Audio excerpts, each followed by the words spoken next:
আমরা যদি একটু ইব্রাহিম আলাইহিস সালামের দিকে তাকাই, তাকে ডেকে নিয়ে আসা হচ্ছে রাজদরবারে, বলো তোমার খোদাকে, তোমার আল্লাহকে। ইব্রাহিম আলাইহিস সালাম বলছেন, আমার আল্লাহ তিনি যিনি জীবন দেন, মৃত্যু দেন। তখন সেই বাদশাহ, সেই জালেম বাদশাহ বলল, আনা উহয়ি ওয়া উমীত, আমিও তো জীবন দিই আর মৃত্যু দেই। কিভাবে? সে একজন খুনের আসামি, তাকে ডেকে নিয়ে ছেড়ে দিল, এই যে জীবন দিলাম। আরেক নিরপরাধ মানুষকে ডেকে এনে হত্যা করলো, এই যে মৃত্যু দিলাম। ইব্রাহিম আলাইহিস সালাম বুঝলেন যে এই মোটা বুদ্ধির মানুষ। তখন ইব্রাহিম আলাইহিস সালাম বললেন যে আমার রব পূর্ব দিক থেকে সূর্য ওঠান আর পশ্চিম দিকে ডুবান। তো তুমি যদি রব হয়ে থাকো তাহলে পশ্চিম দিক থেকে সূর্য উঠায় পূর্ব দিকে ডুবাও। ফাবুহিতাল্লাযী কাফার। আমি সবগুলো আয়াত কিন্তু বলতে থাকলে অনেক সময় যাবে, আমি জাস্ট পয়েন্টগুলো বলতেছি। এটা সূরা বাকারায় আছে। কোথায় আছে? সূরা বাকারায়। এর আগে যেটা বললাম কওমে সাদুম, এটা অনেক জায়গাতে আছে। সূরা হুদ পড়ে দেখেন, আরো সূরা আরফ পড়ে দেখেন। আর যেটা বললাম একটা কি বলেছি, নূহ আলাইহিস সালামের কথা, এটা সূরা হুদে আছে। আর মাইদায় আছে আদম আলাইহিস সালামের 2 সন্তানের কথা বললাম। তো ইব্রাহিম আলাইহিস সালাম এই ঘটনাটা আছে সূরা বাকারায়। তখন ফাবুহিতাল্লাযী কাফার, কাফের হতভম্ব হয়ে গেল। তখনই কিন্তু তখন ইব্রাহিম আলাইহিস সালামকে আগুনের মধ্যে পুড়িয়ে মারার আদেশ দেওয়া হয়েছে।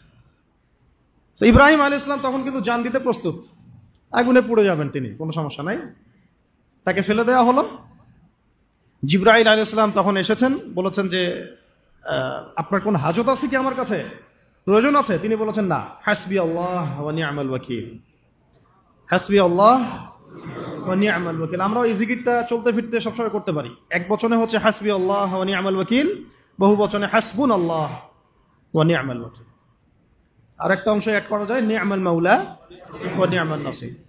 তখন আল্লাহ রাব্বুল আলামিন তখন এই আগুনকে বললেন, ইয়া নার কুনি বারদান ওয়া সালামান আলা ইব্রাহিম, হে আগুন ঠান্ডা হয়ে যাও, শান্তিদায়ক ঠান্ডা হয়ে যাও ইব্রাহিমের জন্য। সুবহানাল্লাহ। তো এখানে মহাকাব্য রচিত হলো।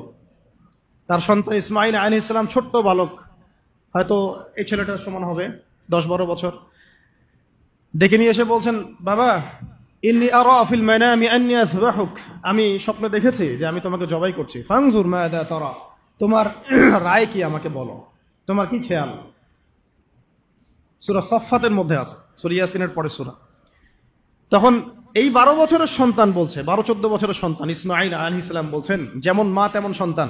কারণ তার মাকে আগে রেখে আসা হয়েছে জনমানবশূন্য জায়গায়।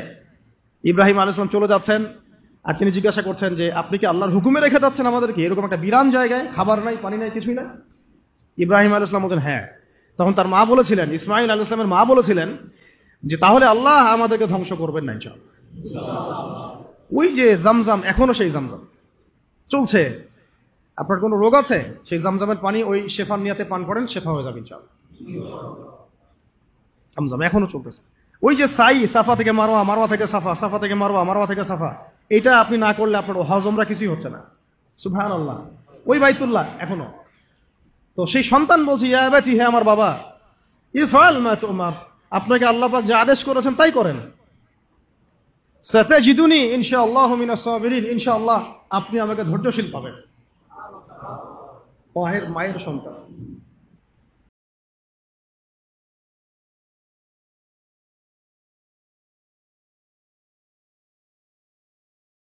নাতি এক প্রাণী চলে আসলো, তাকে কুরবানি করা হলো, তাই না? সেই কুরবানির স্মৃতি আমরা এখনো ঈদুল আজহায় সেটাই করছি, হজে সেটাই করছি, কিয়ামত পর্যন্ত সেটা চলতে থাকবে। এখানে জীবন দেওয়ার প্রত্যয়টা মহাকাব্যে পরিণত হয়েছে, হয় নাই? আমি বুঝাতে যাচ্ছি যে আমরা আমাদের জান মাল ইজ্জত সময় শ্রম যে বিলিয়ে দিব, দিন শেষে কোনো মহাকাব্য রচিত হয় নাকি আমরা এটা শুধু একটা স্রেফ দুনিয়াবি একটা ঘটনায় পরিণত হয়, এটার পার্থক্য যেন বুঝতে পারে। এটা কি বুঝতে পারছেন? না হলে কিন্তু অনেক সময় দেখা যাবে আমাদের ভালো প্রচেষ্টাও ইনভেইন হয়ে গেছে। আল্লাহ না করুক, আল্লাহ না করুক। সূরা ইউসুফ পড়েন, ওখানেও দেখবেন ভাইয়েরা ষড়যন্ত্র করে ভাইকে কুয়ায় ফেলে দিল, নির্দোষ নিরপরাধ। যেমন নির্দোষ নিরপরাধ বহু মানুষকে তুলে নিয়ে পড়া আয়না ঘরে ফেলে দিয়েছেন। একেবারে নির্দোষ, একেবারে নিরপরাধ, না কারো ডানে আছে না কারো বামে আছে। কিছু মানুষ অনলাইনে ভাইব সৃষ্টি করে দিল যে ওরা হচ্ছে জঙ্গি, ওরা হচ্ছে খারেজি, ওরা হচ্ছে উগ্রবাদী, ওরা হচ্ছে কি আদনানি গোষ্ঠী। হ্যাঁ, এইসব শব্দ আসছে না? এই মানুষগুলোর জন্য আমাদেরকে হ্যারাসমেন্টটা পোহাতে হয়েছে।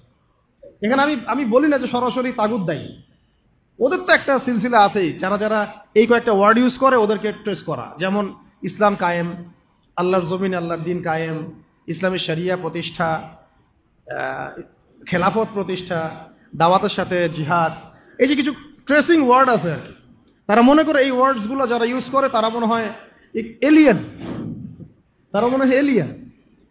তারা ইসলামের কিছুই বোঝে না, আমরাই সব বুঝি। এরা হচ্ছে একটা নতুন ইসলাম শিখাচ্ছে নাকি, এটা নাকি একটা উগ্রবাদী ইসলাম, নাউযুবিল্লাহ। অথচ এই শব্দগুলো নবী সাল্লাল্লাহু আলাইহি ওয়াসাল্লাম আমল করে দেখান নাই। নবী সাল্লাল্লাহু আলাইহি ওয়াসাল্লাম আল্লাহর জমিন আল্লাহর দিন কায়েম করেন নাই, তিনি দাওয়াতের সাথে জিহাদ করেন নাই, তিনি কি ইসলামী খিলাফা কায়েম করেন নাই? হ্যাঁ, তিনি কি কাফের মুশরিকদের সাথে এই বদর উহুদ খন্দকে ছিলেন না? তিনি কি শাহাদাতের তামান্না মানুষের মধ্যে ঢুকান নাই, জাগ্রত করেন নাই? তারা চায় এমন ইসলাম যে ইসলামটা পশ্চিমাদের সিলেবাস ভুক্ত, পশ্চিমাদের মানে অথরিটি থেকে মানে রেজুলেশন পাস করা ইসলাম তারা চাপিয়ে দিতে চায়। কথা বুঝতে পারছেন? পশ্চিমাদের বুঝ অনুযায়ী ওদের রেজুলেশনে পাস হওয়া ইসলাম তারা বাংলার জমিনে পাস করতে চায়। সিরাতের ইসলাম তারা সহ্য করতে পারে না। কোরআনের, সুন্নার এবং সিরাত কেন্দ্রিক যে প্রকৃত ইসলাম এবং পূর্ণাঙ্গ ইসলাম, এটা তারা সহ্য করতে পারে না। দেখেন বাংলাদেশে এই যে কনফ্লিক্টটা হলো, এটাও তো একটা কনফ্লিক্ট হয়েছে, তাই না? এখানে আমাদের ভাইরা যেমন জীবনও দিয়েছে, তাদের পক্ষের কিছু ভাই কি মারা যায় নাই? তারা কি ছাত্র জনতার হাতে মরে নাই? বলেন। দেখেন গণতান্ত্রিক ভাষায় এটাকে নিয়ে কিন্তু কেউ সমালোচনা করতেছে না, করতেছে? কিন্তু এইটাই যদি আমরা বলতাম যে সিরাতের আলোকে নবী সাল্লাল্লাহু আলাইহি ওয়াসাল্লাম দাওয়াতও দিয়েছেন, ক্ষেত্র বিশেষে জিহাদও করেছেন, তখন আমাদেরকে উঠাই নিয়ে চলে যাবে। সেম বিষয়।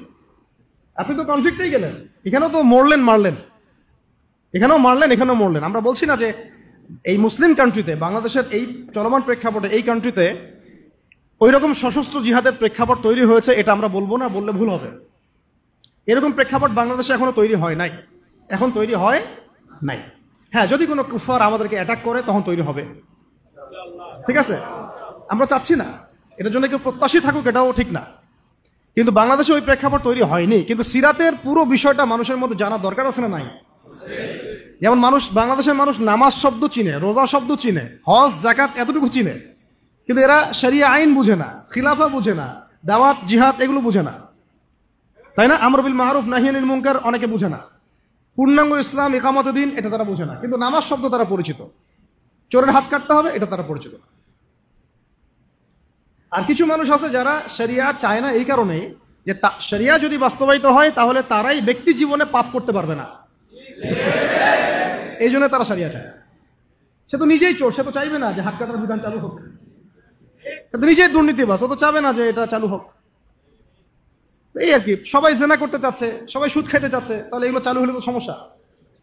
তো মূল প্রসঙ্গে আসি যে দেখুন, পশ্চিমাদের এই বোঝানো এবং শেখানো ইসলাম প্রকৃত ইসলাম নয়, পশ্চিমকালেও নয়। প্রকৃত ইসলাম সেটাই যেটা কোরআনে থাকবে, হাদিসে থাকবে এবং নবী সাল্লাল্লাহু আলাইহি ওয়াসাল্লামের সিরাতের মধ্যে থাকবে, এবং যার উপরে সাহাবায়ে কেরাম আমল করে দেখিয়েছেন সেটাই প্রকৃত ইসলাম। নতুন করে কোনো মডারেশন অফ ইসলামের কোনো সুযোগ নাই। আমরা খুব আফসোসের সাথে লক্ষ্য করছি যে কিছু মডারেট ইসলামপন্থীদেরকে পশ্চিমারা মাথার উপর উঠাচ্ছে এখন, তাদেরকে আবার এমনভাবে রিপ্রেজেন্ট করতেছে মানে এরাই ইসলাম বুঝে, আমরা আর কিছুই বুঝি না। আসেন আমার সাথে লাইভ ডিবেটে বসেন না, আমার সাথে পুরো জাতির সামনে লাইভ ডিবেটে বসেন। এই যে কিছু বাউল মার্কা, লালন মার্কা ইসলাম যে প্রচার করতেছেন, এগুলো যে একেবারে সারাসার যেগুলো একটা বিভ্রান্তি, গোমরাহি এবং পথভ্রষ্টতা, এটা নিয়ে তাহলে পুরো জাতির সামনে বসেন আমাদের সাথে। যদি জাতির সামনে বসতে লজ্জা পান তাহলে মাদ্রাসায় এসে বসেন, আমরা বুঝাই। এটাতে রাজি না। পশ্চিমারা বুঝাইছে যে ইসলাম, সেই ইসলাম তারা বুঝতে চায়। কিছু মানুষের কথা এতই মানে চাইল্ডিশ, প্রিম্যাচিওর, যে আপনারা কি শরিয়ার কথা বলে, পূর্ণাঙ্গ ইসলাম প্রতিষ্ঠার কথা বলে, ইসলামী আইনের কথা বলে দেশটাকে কি আপনারা সিরিয়া বানাতে যাচ্ছেন? দেশটাকে কি আপনারা আফগানিস্তান বানাতে যাচ্ছেন? এরকম কথা আসতেছে অনেক। তো সিরিয়া কি মুসলমানদের হাতে এই অবস্থা হয়েছে, নাকি সিরিয়া পশ্চিমাদের হাতে এই অবস্থা হয়েছে? উত্তর দেন। সিরিয়ার গৃহযুদ্ধটা কি মুসলমানরা লাগাইছে, না এই গৃহযুদ্ধের পিছনে পশ্চিমাদের এখানে ষড়যন্ত্র ছিল? আফগানিস্তানের এই ব্যাটেল কি আফগানিস্তানের মানুষ নিজেরা লাগাইছে, না পশ্চিমারা এসে এখানে মাথা ঢুকাইছে তারপরেই শুরু হয়েছে? রাশিয়ানরা যখন এখানে আসছিল এই আফগান কন্টিনেন্টে, তখন তারা অস্ত্র হাতে নিতে বাধ্য হয়েছে। পশ্চিমার আমেরিকা যখন আসছে, ন্যাটো যখন আসছে, তখন তারা আবার অস্ত্র হাতে নিতে বাধ্য হয়েছে। তা এখানে কি এই কনফ্লিক্ট, এই ক্রাইসিসের জন্য কি মুসলিমরা দায়ী? তাহলে এই কথা বলেই বা কি প্রমাণ করতে চাচ্ছে? তো ওরা যদি কোনো জাতির মধ্যে বিভাজন সৃষ্টি করতে চায়, বিশৃঙ্খলা সৃষ্টি করতে চায় এবং গলদ ইসলাম প্রতিষ্ঠা করতে চায়, আদর্শের খেলাফ কোনো আদর্শ বাস্তবায়ন করতে চায়, তখন কি সেই জাতির লোকেদের অধিকার নাই এটা নিয়ে কথা বলার, এটা নিয়ে প্রতিবাদ করার?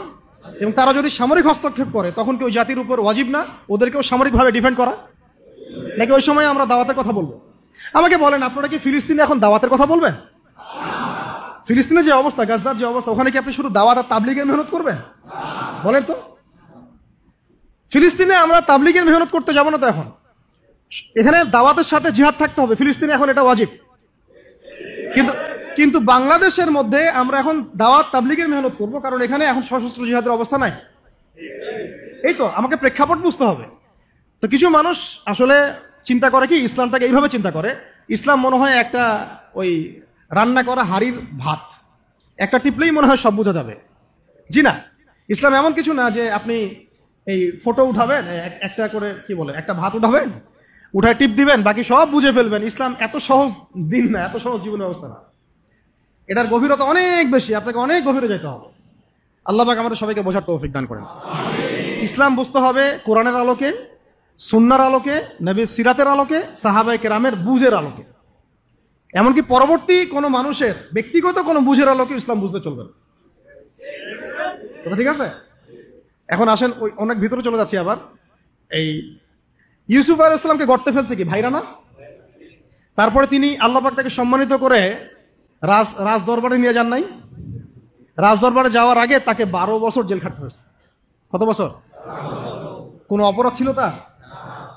মেয়েরা, কিছু মেয়ে তার সাথে খারাপ কাজ করতে যাচ্ছিল, তাই না? তাই না? দেখেন, ইউসুফ আলাইহিস সালামের আমরা বাহ্যিক সৌন্দর্য নিয়ে কথা বলি সবাই, ইউসুফ আলাইহিস সালাম খুব সুন্দর ছিলেন দেখতে, তাই না? অর্ধেক সৌন্দর্য তাকে দেয়া হয়েছে। আমাদের নবীজি বলেছেন, মেরাজের রাতে আমি ইউসুফ আলাইহিস সালামের সাথে সাক্ষাৎ হয়েছে, এটা তো জানেন। তো তিনি বলেছেন যে ইউসুফ আলাইহিস সালামকে পৃথিবীর মানে মানুষের মধ্যে যে সৌন্দর্য, এর অর্ধেক দেয়া হয়েছে। একজন সাহাবী আবার একটা চমৎকার মন্তব্য করেছিলেন যে ইউসুফ আলাইহিস সালামের সৌন্দর্য দেখে হাত কেটেছে মেয়েরা, তাই না? মনে আছে তো? হাত কেটেছে মেয়েরা। আর আমাদের নবী সাল্লাল্লাহু আলাইহি ওয়াসাল্লামের চেহারা মোবারকের নূর দেখে জান দিয়েছে সাহাবীরা, তাই না? বদরের মাঠে।